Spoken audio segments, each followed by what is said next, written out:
Académicamente no le iba muy bien en el colegio. No, es verdad, era malísimo. Usted no comía verduras. Yo no comía verduras, como sabes. Es verdad, y se me encendió la cabeza. Entonces, literalmente tenía la cabeza en fuego. Sí, tenía tres así aquí y acá. Sí, mi hermano es del América de Cali, desafortunadamente. Usted no. Y yo soy de Santa Fecito Lindo. Gracia plena, te canto con deseo. El amor en tu nombre vive y está. En tu esencia, la verdad yo encuentro. Madre eterna, guía celestial. Gracias a todos por estar nuevamente con nosotros una vez más en este episodio, en este espacio que hemos denominado Más allá del altar. Esta vez nos acompaña un sacerdote más de nuestra Santa Iglesia Católica. Hoy vamos a estar compartiendo nuevas historias, nuevos momentos, nuevas anécdotas. Y los invito a todos para que desde ya tengamos al Padre Pablo Henao en nuestras oraciones. Padre, bienvenido. Gracias por aceptar la invitación. Gracias por estar aquí con nosotros. Muchas gracias. Estoy muy contento de poderlos acompañar y me siento muy agradecido de que me escojan para esta entrevista. Bueno, sí, siempre trato de tener muchas preguntas para que podamos conocer un poquito acerca del padre Pablo Henao Guaquetá, ¿no? Guaqueta. Guaquetá. Sí, es uno de los temas de aquí del seminario. ¿Dónde va esa tilde? Guaqueta, en la primera. En la primera. Sí. Vea usted. Primer dato curioso. Muy bien. Sí. ¿De dónde viene el apellido? Es de una zona de Colombia que se llama Suezca, donde hay unas zonas para escalar y eso. Bueno, era ahí de algún cacique indígena antiguo y que mi abuelo materno lo ha heredado. La heredad. Así poco común, ¿no? Sí, no somos pocos. Aparte de la familia, ¿ha conocido a alguien más con el apellido? No, nunca más. He oído que hay más, pero yo no conozco, no conozco a más, ¿no? Pero es de aquí, no es de afuera, ¿no? A veces suena un poco raro, ¿no? Guaqueta, pero no, es colombiano, es chipcha. Usted es natal de Buga, pero su acento no nos convence del todo, ¿no? Sí, mi acento me delata. No, yo nací en Buga, es verdad, pero me crié en Bogotá y mi familia toda es rola, entonces soy de allí. Pues también soy de allí. Nací en Bogotá en Buga porque mi papá trabajó un tiempo en Purina, una empresa de alimentos concentrados para animales, y Purina tenía aquí una fábrica, una sede. Entonces él lo trasladaron, vino por un tiempo a trabajar aquí, mi mamá seguía en Bogotá, y en un arranque de venir a visitarlo vino, se estaba quedando ahí en el Guadalajara, y bueno, yo nací.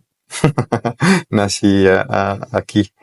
Es una historia como bonita. Nací en el Hospital San José. Me bautizaron en la catedral. Después mis papás se quedaron un par de años aquí en Buga. Les gustó. Estuvieron aquí un tiempo. Mi hermano menor también nació en Buga. Y nos volvimos a Bogotá. ¿Tiene usted dos hermanos? Tengo dos hermanos. Uno mayor, Felipe. Él sí nació en Bogotá. Y el menor, Alejandro, también nació en ese tiempo aquí. Nos llevamos cada uno un año. Y somos muy cercanos, muy amigos. Y Alejandro y yo compartimos esta particularidad que además siempre la recordamos con cariño, y es que somos bugueños. Bugueño. Sí, mi hermano es del América de Cali, desafortunadamente. No, usted no. Y yo soy de Santa Fecito Lindo, el primer campeón del fútbol colombiano. Bueno, sí, por allá más adelante vamos a hablar un poquito bueno. de su santa fe. Padre, ¿cómo fue esa infancia suya? ¿Cómo fue ese convivir de Pablito, como normalmente le solían decir? Y todavía le decimos Pablito, incluso nosotros, a mí me cuesta decirle Pablo. Sí, no, todo el mundo me dice Pablito o Pablo, y me gusta mucho mi nombre. Me gusta mucho que me llamen por mi nombre, no porque no me gusta que me digan padre, ni más faltaba también, sino que mi nombre siempre me ha gustado mucho. Tengo, no sé, como está agradecimiento por mis papás por el nombre de un santo tan bueno y tan grande, y me gusta mucho utilizar y que me llamen por mi nombre. Y recuerdo a Monseñor José Roberto, que sé que entrevistaron hace poco, que él siempre nos enseñaba que primero va la persona que el personaje, ¿no? Y y es verdad que uno es sacerdote, pero antes hay una historia y también hay muchas cosas más. Y bueno, pues primero fui padre primero fui Pablo que padre, ¿no? Qué padre. Y además, pues soy uno más, o sea, el padre es uno más también, ¿no? Y me dicen Pablito. Y mi infancia, pues bien, yo crecí gran parte de mi infancia con mis hermanos en la finca de mis abuelos. Mis abuelos tenían una finca en Villetas, un pueblo cerca a Bogotá. Y lo que más recordamos de la infancia es ese tiempo allá porque era muy chévere, muy bueno. Mis abuelos jugaban con nosotros, sobre todo mi abuela se encargaba de nosotros todo el día. Íbamos a pescar a un lago, armábamos una caña así con un palo y un anzuelo y pescábamos. Íbamos a ver los patos, los gansos, montábamos a caballo, salíamos a caminar con los perros. Una infancia muy campestre y muy bonita. Y mis papás también les gustó vivir siempre hacia el campo, no en la ciudad.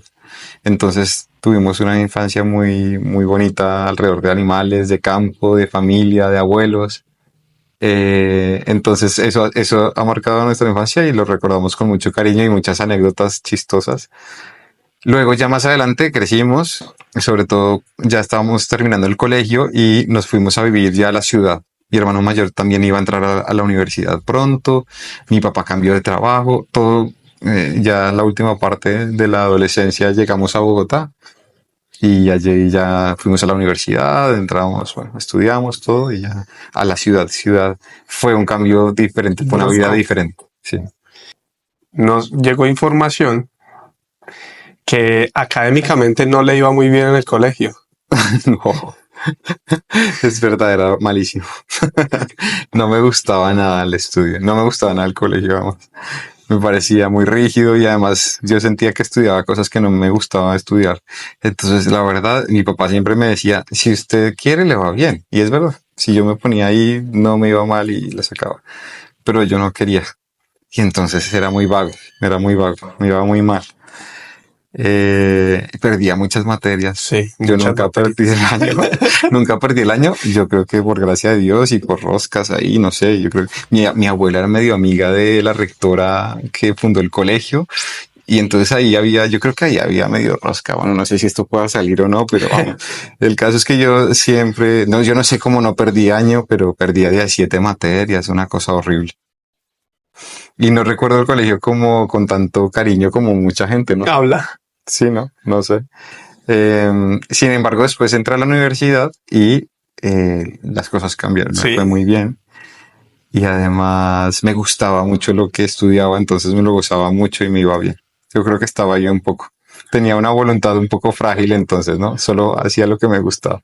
Bueno, y me fue mejor después. Sí, y de pequeño tuve un accidente que le todavía conserva una parte de él. Sí. Estaba en una fogata, estaba en una como con unas antorchas, algo Sí. así, y se quemó. Sí. Y desde entonces como que le huye a la candela. Okay. Sí. Y era un día a las velitas. Estábamos en Villeta, en la finca de mis abuelos, y en el pueblo había un concierto de villancicos. Y entonces fuimos para celebrar el Día de las Velitas, celebramos las velitas en la casa y después fuimos al concierto, y a la entrada del concierto había un camino así de piedra con antorchas alrededor del camino, que iluminaban el camino hasta el auditorio. Y entonces yo me acuerdo que yo siempre he sido un poco inquieto, me cuesta quedarme sentado y quieto, y entonces me adelanté de la familia, estaba caminando tal, y llegando al auditorio había una familia que se estaba tomando una foto ahí en la entrada, como para tomarse una foto. Yo esperé un momento y un niño pasó corriendo que iba para la foto, pasó corriendo y al pasar rozó, tumbó la antorcha y me cayó a mí la lata de pintura con la estopa, y eso me cayó en la cabeza y se me encendió la cabeza. Entonces, literalmente tenía la cabeza en fuego. Entonces yo me acuerdo que eso me dolió mucho. Me acuerdo que mi papá llegó ahí a auxiliarme pronto y él me limpiaba así el ACPM para que no me quemara la cara. Y trataban de apagarme pues con golpes, era un poco absurdo, pero pues no apagaba, el ACPM no apagaba hasta que llegó alguien y cogió y me volteó la camisa de atrás y ahogó el fuego. Y ahí paró todo, ¿no? Ok. Y sin embargo, sí que formó en mí una conciencia de que alguien me protegía, ¿no? De que había alguien más allá que esta vida, en esta vida alguien me protegía. Porque a ese personaje que me volteó la camisa tenía una camiseta verde, me acuerdo. Mis papás lo buscaron, ¿no? Lo buscaron como queriendo saber quién era y agradecerle qué pasaba y no lo encontraron y nunca supieron quién era. Pues seguramente fue un buen hombre, ¿no? Pero siempre vimos ahí la providencia de Dios, ¿no? Como eso que uno dice, el ángel de la guarda.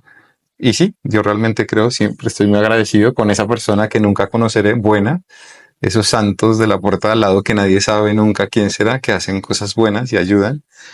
Y para mí siempre ha sido un signo de la providencia de Dios, de cómo manda a sus ángeles para que nos guarden en sus caminos. Cuando el padre Pablo gozaba de su pelo, de harto que tenía, tanto que le quedaba espacio para hacerse una colita, una trenza. Sí, tenía trenzas así aquí y acá. Había un jugador de Boca Juniors que se llamaba Palacios que tenía una Palacios. trenza aquí. Me parecía muy chévere y entonces me pareció chévere tener una. Y después, como se veía demasiado de aquí arriba, entonces tuve otra de aquí abajo y me la escondí. Cuando iba algo elegante, me la ponía aquí detrás del cuello y ya no se veía. Y ya, además, me parecía divertido, sí. Sí. Sí. La verdad es que lo hice como un experimento. O sea, y un experimento que me gustó y me quedó. Yo trabajaba en unos campos de verano. Soy parte de una asociación que tiene campos de verano con jóvenes. Una vez fui voluntario, ya crecí y pude ayudar como voluntario. Había unos campos en enero que llevaban a niños de escasos recursos a tener los campos y otros en julio, donde los niños que tenían recursos pagaban el campo para sostener los campos de enero y así entonces todos podían tener los campos, tuvieran o no tuvieran recursos, ¿sí? Todo el mundo podía tenerlos. Entonces, en el primer campo que yo fui, de los niños que no tenían muchos recursos, sentí un cierto rechazo por mi pinta, no sé, por ser blanco, mono, y así como que sentí un cierto rechazo social en una primera impresión. Después uno ya se conoce y ya rompe esos esquemas y esas cosas, ¿no? Pero yo lo noté. Y en cambio, en los campos de julio, donde iban los niños que pagaban y eso, pues me iba bien normal, era como una persona normal, ¿no? Entonces yo hice un experimento. Yo voy a bajar esto, voy a hacer unas trenzas, que es una tontería, hacerse crecer el pelo y hacerse una trenza aquí, era una así como la de Palacios, ¿no? La de, Sí. bueno. Y entonces en el siguiente campo, los niños de enero, ese tipo de cosas eran cercanía. Era como una cosa que ellos harían. Los identificaba. Sí, y entonces no me miraban tan raro. Y en julio, a los niños les parecía como raro, pero chévere. A los papás de los niños de julio no les gustaba nada. Me miraban raro, como, ¿y qué? ¿No? Entonces fue un experimento que me pareció interesante. Dije, qué tontería, cómo estas bobadas nos pueden acercar o alejar de alguien. Prefiero que me acerque. Y me la dejé un buen tiempo, años, yo creo, años. Entonces era chévere, me tocaba ahí como, no sé, aprender a hacer trenzas al revés, o le pedía a una amiga generalmente que me la hiciera, alguna chica que hubiera ahí, que me la hiciera y ya. Padre, esa misma asociación a la que usted dice que perteneció, ¿es la misma asociación Santa Cruz a la que Monseñor José Roberto Sí. fundó? Fundó. Es esa misma. Yo fui de niño participante de esa asociación. A mí me llevaron a los campos de verano, después adolescente también. Me hizo mucho bien. Le debo mi vida, mi vocación, pero sobre todo mi vida cristiana. Se la debo totalmente a esa asociación. Y por eso, más grande, cuando estaba en la universidad, quise devolver un poquito, o sea, servir como voluntario, tratando y buscando de devolver un poco todo ese bien que me hizo. Y yo hoy en día le debo todo a esa asociación que me enseñó quién era yo, quién era Dios, cómo servir a los demás, cómo amar. Y yo creo que todo lo que tengo, además de mi familia, obviamente, y mis amigos, se lo debo a Santa Cruz. Nada pasa por casualidad, sino por causalidad, ¿no? ¿Quién va a pensar, por ejemplo, que esa asociación que fundó justamente Monseñor José Roberto, que en ese tiempo ni en planes de ni siquiera de ser obispo ni nada, termina luego como obispo de la diócesis de Buga a la cual usted pertenece. Sí, donde yo nací, imagínense, ¿quién iba a pensar? Sí, todo esto, de hecho, siempre que lo hablamos, lo hemos visto con unos ojos de providencia. O sea, realmente es increíble, ¿no? Cómo conectar todo esto, haber pensado en algún momento que estas cosas podían pasar, era muy raro. Monseñor, antes de ser obispo, pues cuando era sacerdote nomás, pues era muy cercano a mi familia por medio de esa asociación, se hizo muy cercano a mi familia. Uno de mis tíos fundó con él, lo ayudó a fundar esa asociación, y por eso pues yo lo conozco él me conoce a mí desde muy, muy pequeño, y yo también pues le debo a él mucho de mi vocación y de mi vida cristiana, porque me ayudó también en la adolescencia, que uno es terrible y que tiene mil errores, y él siempre me mostró una cara cercana, amable de la iglesia, siempre estuvo muy pendiente de mí. Entonces yo le debo mucho, lo quiero mucho, es muy cercano a mi familia, a mi historia, a mi vida, y yo viviré siempre eternamente agradecido por todo. Ingresa a la universidad, elige el camino de la música y se gradúa como músico. Sí, Pero durante ese tiempo, por ejemplo, amante del rock. sí, me gusta. Me parece chévere, y el argentino también, muy chévere. Y las obras de teatro, por ejemplo, el cine, la actuación, tienen que ver mucho también con el padre Pablito en tiempos de universidad. No tanto la actuación y el teatro como ejercerlo, tanto como verlo. Sí, me gustaba más ver, y el cine me parece genial. Aprendí a disfrutar mucho el cine en la universidad porque yo estudié música con un énfasis que no era un instrumento como tal, sino la ingeniería de sonido. El énfasis era ingeniería de sonido. Y la ingeniería de sonido tiene mil prácticas, bueno, no mil, pero muchísimas, ¿no? De sonido en vivo, de grabación en estudio, grabación en vivo. Y una de esas ramas es el sonido para cine. Y a mí eso me gustaba mucho. Entonces, gracias a eso aprendí a escuchar con un oído más crítico, más profundo, y me gustó mucho. Me gustaba mucho ir al cine, escuchar bien una película, todo lo que uno empieza a ver. Yo, no sé, lo comparo como un arquitecto, ¿no? Un arquitecto llega a un sitio y como está constituido entiende las cosas diferente. Uno ve un edificio, le gusta o no le gusta. Un arquitecto ve muchas más cosas de las que uno puede ver. Gracias a eso yo voy a cine y disfruto muchísimo una película bien mezclada. No me gusta ver películas traducidas, por ejemplo, dobladas, ¿no? Sí. Porque pierde, ¿no? Me gusta ir a disfrutar el arte detrás del audio de un cine, y de eso, más que la imagen, que también sé cosas y eso, pero sobre todo el sonido, el audio detrás, lo disfruto mucho. Es una cosa un poco rara, ¿no? Pero bueno, eso es como lo que me gusta, sí, me gusta mucho. Bueno, muy viajero, viajó muchísimo.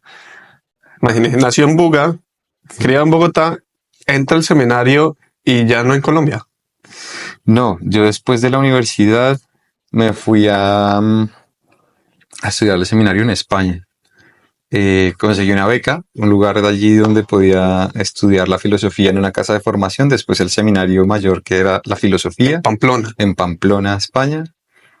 Y la verdad es que la pasé muy bien. Fueron unos años muy, muy bonitos, muy especiales, duros, difíciles también, lejos de mi casa, de mi familia, de mis amigos, de mis costumbres, de mi comida. De la comida, porque usted no comía verduras.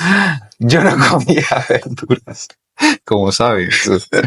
Es verdad, yo no comía verduras, y además le hacía el quite. Con mis hermanos teníamos una manera muy fácil de salir de esto, y es que cuando nos invitábamos a algún sitio decíamos que éramos alérgicos, y entonces la gente se preocupaba y no nos daba verduras. Y nos hacíamos muy serios, ¿no? No, es que soy alérgico, no puedo. La última vez que comí me llevaron al hospital, no sé, alguna cosa así, entonces la gente ya no nos daba verduras. Pero bueno, ya todos crecimos y ya todos nos gusta, además, no solo a mí, a los tres. Porque los tres éramos iguales. Sí, nos tocó, ¿no? Como esas cosas de la vida en las que uno deja ya la bobada. Pero la hamburguesita sin verduras. Sin verduras, es así, ¿no? Porque es que la hamburguesa, esto es una cosa que es muy importante saber. La hamburguesa es la carne. Y entonces si uno le echa verduras, pierde sabor a carne y sabe a verdura. Entonces, no. Es un atropello comer hamburguesa con verduras. Es algo que yo intelectualmente no sabía, pero lo practico. Buena lección. No, que cada uno haga lo que quiera. Pero a mí me sigue gustando, aunque me gustan las verduras, no me gusta la hamburguesa con verduras. Sí. Y aparte de las verduras, allá en el seminario, era el peluquero del seminario. En la casa de formación de filosofía, que no era un seminario como tal, sino una casa de discernimiento y de formación. No se te cayó el internet. Pero si te preocupa que el video se haya pausado es porque te está gustando lo que estás viendo. Anda, ayúdanos a compartir este contenido. Con tu ayuda llegaremos a más personas. Para que no te pierdas la segunda parte de esta linda entrevista, te invito a que te suscribas, actives la campanita y así no te pierdas la segunda parte de esta hermosa entrevista. Te sumas a esta campaña de evangelización de Gracia Plena. Dios te bendiga. Nos vemos en el próximo capítulo. Lo que aprendí es que muchas veces la sanación es mucho más fácil de lo que uno cree. Sí. Tengo una fobia terrible por los sapos y las ranas, pero es fobia tremenda. No los puedo ni ver. Yo creo que el seminario de Buga realmente es un lugar especial. ¿Por qué usted se hace ese mal? Porque usted es hincha del Santa Fe.